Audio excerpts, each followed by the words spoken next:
একজন কর্মী হিসেবে আমি আমার মনোনয়নপত্র নিয়েছি।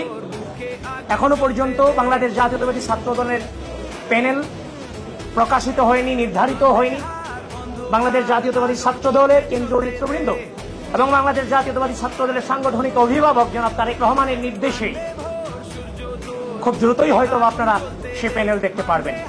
এখন কথা হচ্ছে যে আমি আমার সংগঠনের ক্ষুদ্র কর্মী হিসেবে জাতির এই ক্রোশাল মুভমেন্টকে আমরা লিড করেছি।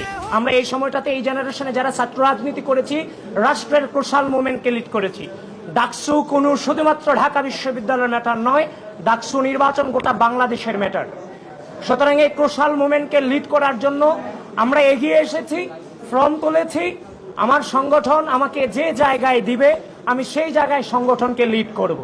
সুতরাং আপাতত বলতে পারছি না আমি কোন পদে লড়াই করব।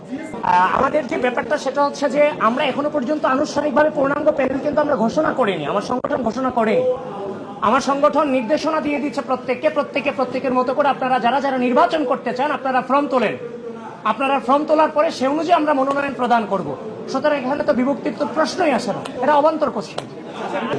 দেখেন, বিগত দীর্ঘ দুঃশাসনে 2016 সাল আমরা যে সময়টাতে ছাত্র রাজনীতিতে এসেছি সে সময় কিন্তু কোনো কিছু পাওয়ার ছিল না, সেটা কিন্তু আপনারা জানেন। তাহলে রাজনীতিতে কেন এসেছিলাম? রাজনীতিতে এসেছিলাম আওয়ামী রাজনৈতিক অপসংস্কৃতিকে ঘৃণা করে, সেটার এগেইনস্টে একটি সুষ্ঠু নতুন রাজনৈতিক বিনির্মাণের উদ্দেশ্যে আমরা টানা লড়াই সংগ্রাম করে গিয়েছি। ঢাকা বিশ্ববিদ্যালয়ে একটা স্টুডেন্ট ভর্তি হওয়ার পরে একদিকে ঢাকা বিশ্ববিদ্যালয়, আরেকদিকে সোহরাওয়ার্দী উদ্যান, সবচেয়ে ভালো জায়গা এবং সবচেয়ে খারাপ জায়গা।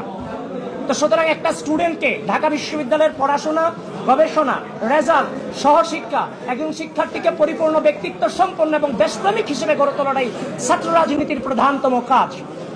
সুতরাং আমরা ঢাকা বিশ্ববিদ্যালয়ের শিক্ষার্থীদেরকে প্রপারলি মানব সম্পদে গড়ে তোলার জন্য যা যা প্রয়োজন নতুন বাংলাদেশের নতুন রাজনৈতিক সংস্কৃতিতে সেটা নিয়ে